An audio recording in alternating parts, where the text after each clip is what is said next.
अस्सलाम वालेकुम नाज़रीन, मैं वली रईस एंटरटेनमेंट की तरफ से आपकी खिदमत में एक बार फिर हाजिर हूँ। नाज़रीन, थंबनेल्स देखकर तो आप ज़रूर चौंक गए होंगे कि वली रईस को क्या हुआ।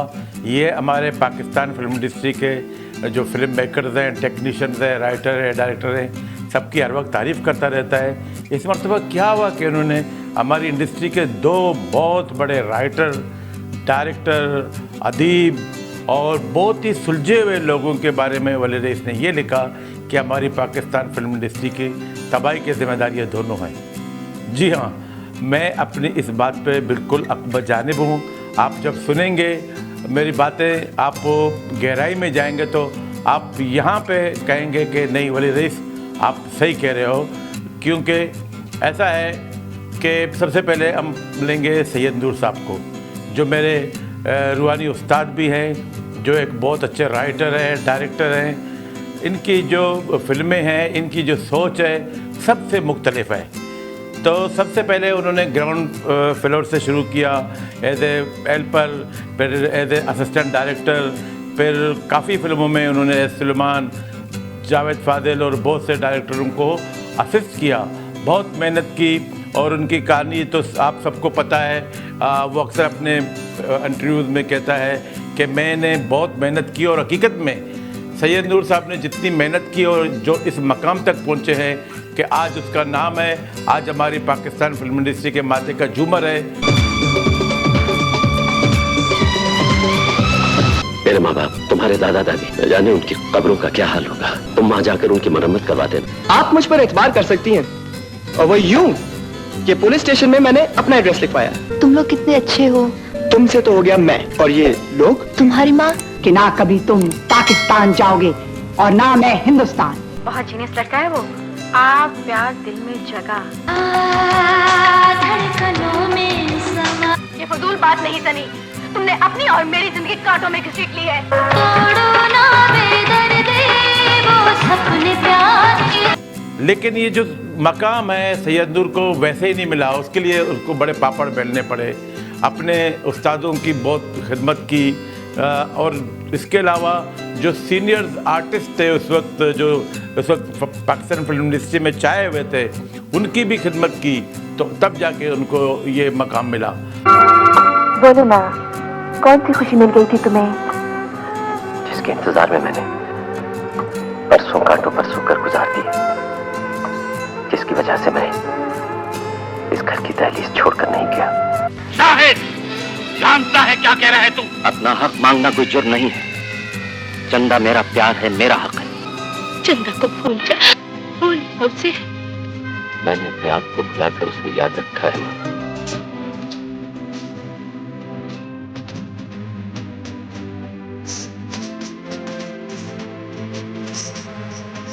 अब तबाही का जिम्मेदार क्यों? वो ऐसा था कि सैयद नूर साहब जब असिस्टेंट डायरेक्टर थे कि उनके जो उस्ताद थे उनको मौका देते थे कि नूर साहब आप ये सीन पिक्चराइज कर दें। तो इस तरह उनकी हौसला अफजाई हुई। फिर उन्होंने सबसे पहले एज ए राइटर संगीता जी के साथ फिल्म मुट्ठी भर चावल की कहानी लिखी, और वो कहानी, वो स्क्रिप्ट लिखना बहुत बड़ा कमाल था कि इस तरह की कहानी को एक फ़िल्म के कालिब में डालना। फिर जब वो फिल्म बनी उसमें संगीता जी ने भी बहुत मेहनत की और इतनी क्लासिक पाकिस्तानी फिल्म बनाई। उसका एक एक चीज़, एक एक मंज़र, बल्कि वो जो सेट लगे हुए थे, फिर वो जो अमूमन मोहल्ले में जब मियाँ बीवी में लड़ाई होती है, फिर वो झांकना, वो सारी चीज़ें इतनी खूबसूरती से सैयद नूर और संगीता ने मिलकर जो सरलाट के फीते पर जब मुंतकिल किया तो बहुत खूबसूरत सी फिल्म बन गई मुट्ठी भर चावल। उसके बाद उन्होंने सोसाइटी गर्ल की कहानी लिखी। तो इस तरह करके सैयद नूर साहब एक अच्छे राइटर बन गए, मुकालमे निगार बन गए। लेकिन उसके बाद जब इंडस्ट्री का जवाल उस वक्त शुरू हुआ जब सैयद नूर साहब ने खुद ही फिल्में डायरेक्ट करना शुरू कर दी। हालांकि उन्होंने साथ साथ जावेद फादिल के लिए बहुत अच्छी कहानियाँ लिखी, उन्होंने दूसरे डायरेक्टर्स के लिए, संगीता के लिए बड़ी अच्छी सोशल फिल्में, और ये समझ लो कि नदीम को जहन में रखकर सैयद नूर साहब ने जो कहानियाँ लिखी थी वो एक से बढ़कर एक, जो जावेद फादिल ने पिक्चराइज की थी। हालांकि लाजवाल, दहलीज, जिद, ये वो कहानियाँ थी जो सैयद नूर साहब ने लिखी और जावेद फादिल ने उनको पिक्चराइज किया। जो गरीब राजू की जिंदगी है, अगर यकीन आए महविश, तो ये सीना चीर कर देख लो। इस दिल में इतना खून नहीं जितना तुम्हारा प्यार है। चुप हो जाओ राजू, चुप हो जाओ। बहुत हो चुकी। तुम राजू हो, इसे देख। अपनी जबान पर काबू रखिए। शाहिद, जानता है क्या कह रहा है तू? अपना हक मांगना कोई जुर्म नहीं है। चंदा मेरा प्यार है, मेरा हक है। सारी जिंदगी अपनी नजर अपने सर को झुका कर रखा है हमने आपके सामने, लेकिन उसका सिला क्या दिया है आपने? लेकिन जब सैयद नूर साहब ने फिर उसके अपने एज ए डायरेक्टर कसम, उसके बाद फिर संगम, उसके बाद फिर सरगम, उसके बाद फिर जीवा, फिर बेशुमार फिल्में जब लिखनी शुरू की और खुद ही डायरेक्टर बन गए, तो जब डायरेक्टर बन गए तो दूसरे जो डायरेक्टर थे वो डर गए थे कि अब सैयद नूर साहब तो खुद डायरेक्टर बन गए, अब अगर हम उसके पास जाएंगे कहानी लिखवाने के लिए तो सैयद नूर साहब हमारे प्रोड्यूसर को लेकर अपनी फिल्म शुरू करेंगे। तो ये थोड़ी बहुत चीज़ें थी, लेकिन इससे ये हुआ कि हमारी इंडस्ट्री को ये नुकसान हुआ कि एक ऐसा राइटर जो साल में अगर 10 फिल्में भी लिखता था, अब 15 फिल्में भी लिखता था, वो अब सिर्फ अपनी एक फिल्म बना रहा है। तो इस तरह करके सैयद नूर साहब जब एक साइड में हो गए तो फुकदान हो गया पाकिस्तानी फिल्मों के राइटर्स का। वो एक आध जो थे जो लिखते थे, लेकिन उस अंदाज की जो फिल्में जो सैयद नूर साहब ने जो आखिरी दौर में लिखी, फैसला, नारा, इस किस्म की जो फिल्में सैयद नूर साहब ने लिखी, क्योंकि उस वक्त ज़माना चेंज हो गया था। अब जावेद शेख साहब ने अपने लिए बाबर कश्मीरी को लिया, कभी किसको, तो उर्दू फिल्मों के लिए कोई सही मानों में जो कमर्शियल डायरेक्टर या सही मानों में जो फिल्म के राइटर है वो उनका फुकदान हो गया। दूसरे भी राइटर थे, लेकिन जो बात सैयद नूर साहब की थी, क्योंकि उन्होंने इंडस्ट्री को जब जावेद फादिल के साथ जब उन्होंने दिल्ली, लाजवाल, साइमा जैसी फिल्में लिखनी शुरू कर दी तो एक नया मोड़ दिया, नया टर्नअप दिया। अब लोगों को चाहिए था इसी किस्म की फिल्में। अब सैयद नूर साहब तो अपनी फिल्में बनाने लगे, मतलब कहाँ 10 फिल्में सैयद नूर साहब लिखते थे, कहाँ 2 फिल्में लिख रहे हैं।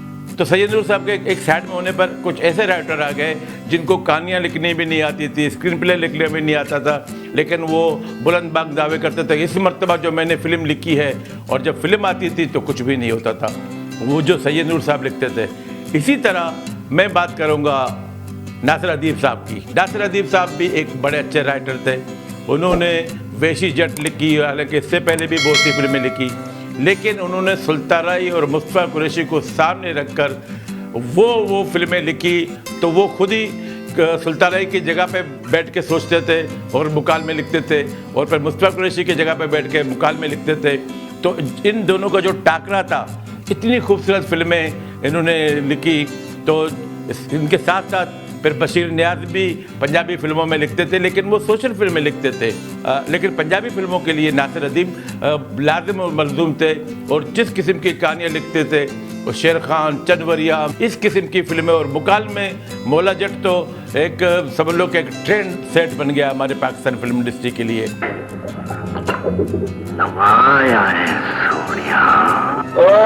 पागल खाने में जाके बिजली के चक्के लो सोए। अरे बावजू होके रवि सोनिया, मरण तो बाद एक पोटी नू कौन गुसल देगा? मौला जट तू। अब जब नासिर अदीब को कामयाबी मिली तो उनके ज़हन में पता नहीं क्या सूझी कि उन्होंने भी फिल्म डायरेक्ट करना शुरू कर दिया, और फिल्म बनाई दुनिया देखेगी। एक बिल्कुल ही वह सब लोग की वल्गर फिल्म थी, उसमें साइमा और रेशम को बहुत बुरे अंदाज में उन्होंने पिक्चराइज किया, जो आज बड़े परहेजगार या बड़े वो बनते हैं, सूफी बनते हैं। लेकिन उनकी जो 2 फिल्में थी दुनिया देखेगी और देखा जाएगा। हालांकि उन फिल्मों में जो कैमरा डायरेक्शन बहुत अच्छी थी, गाने भी अच्छे थे, लेकिन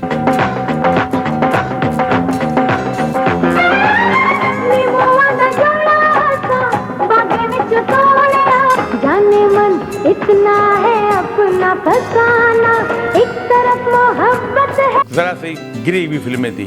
उसके बाद नासिर अदीब साहब को ने लिखना बहुत कम कर दिया। अब कहने का मतलब ये था कि हमारे जो दो राइटर थे बड़ी अच्छी फिल्में लिखते थे। अब जब अच्छी फिल्में आनी बंद हो गई, अब बशीर नियाज़ से कितनी फिल्में लिखवाएंगे, अब मोहम्मद कमाल पाशा से कितनी फिल्में लिखवाएंगे।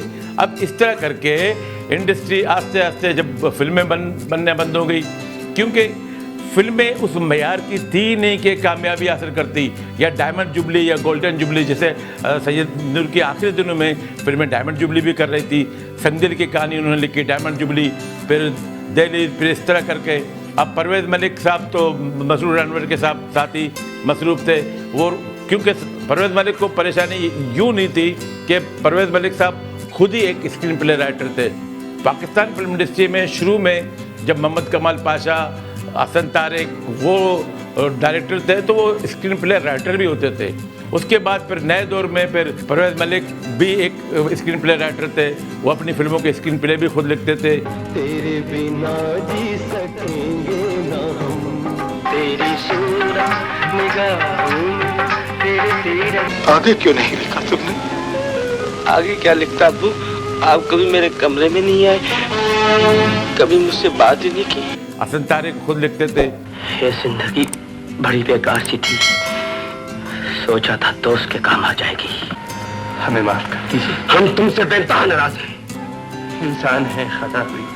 उसके बाद फिर सैयद नूर साहब और नासिर अदीब साहब लिखते थे। तो सैयद नूर साहब तो फिल्म की एक एक चीज़ खुद ही करते थे, हत्ता कि कैमरा एंगल जो बनाते थे, जिस किस्म के शॉट्स सैयद नूर साहब लेते थे, मैंने किसी को इस तरह की फिल्मबंदी करते हुए नहीं देखा था।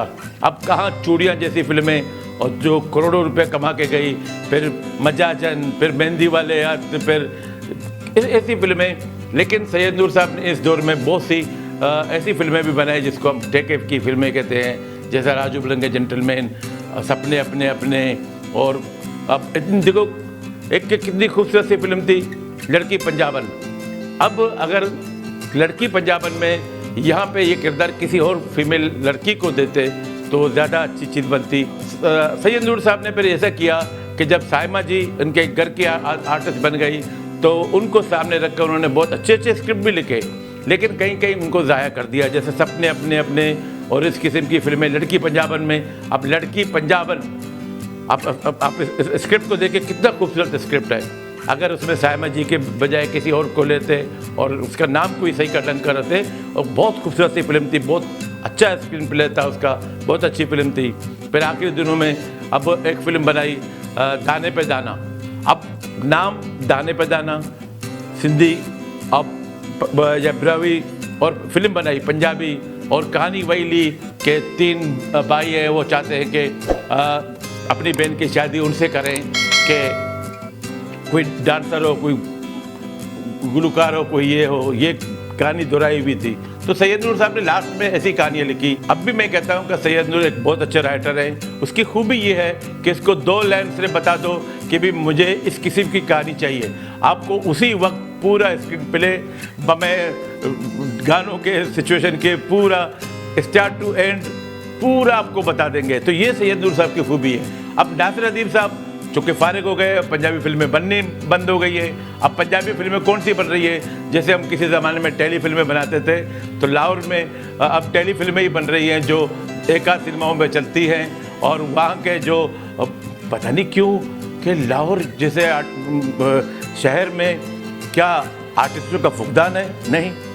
अब जो आर्टिस्ट थे, जो सिनेमा ओनर थे, जो स्टूडियो ओनर थे, उन्होंने अपने हाथ खींच लिए। जो कुछ इस इंडस्ट्री से कमाया वो सारा बंद करके एक साइड में बैठ गए हैं, तो वो कुछ भी नहीं कर रहे। अब कौन फिल्में बना रहे हैं? वो जो शौकीन हैं, जैसे हम कराची में टेली फिल्में बनाते हैं, वो पंजाबी फिल्में बनाते हैं। और फिर अभी तक वो सुल्तान राई और गुज्जर शुज्जर से अभी तक बाहर नहीं निकले। तो इंडस्ट्री इस वजह से तबाह है, क्योंकि अब इंडस्ट्री में कोई लिखने वाला, कोई बेहतरीन डायरेक्टर मौजूद नहीं है। हालांकि सैयद नूर साहब ने अब 2 फिल्में उसकी तैयार हैं, लेकिन तेरे बाजरे दी राखी के नाकाम होने के बाद अब सैयद नूर साहब भी हाथ पे हाथ धरे बैठे हुए हैं। क्यों? अब इंडस्ट्री है नहीं, अब सिनेमा है नहीं, वो अपनी फिल्में कहाँ रिलीज़ करेंगे। और इसके अलावा एक और बात जो मैं अपनी अगली किस्त में बताऊँगा कि इंडस्ट्री की नाकामी की वजह क्या है। तो नाज़रीन, मेरे अगले एपिसोड के अंदर कीजिएगा, क्योंकि इसमें मैं बहुत ही फ़िक्रअंगेज़ बात आप लोगों से कहता हूँ कि इंडस्ट्री की तबाही का ज़िम्मेदार और कौन है। उस वक्त तक के लिए वली रईस को इजाज़त दीजिए। अल्लाह हाफ़िज़।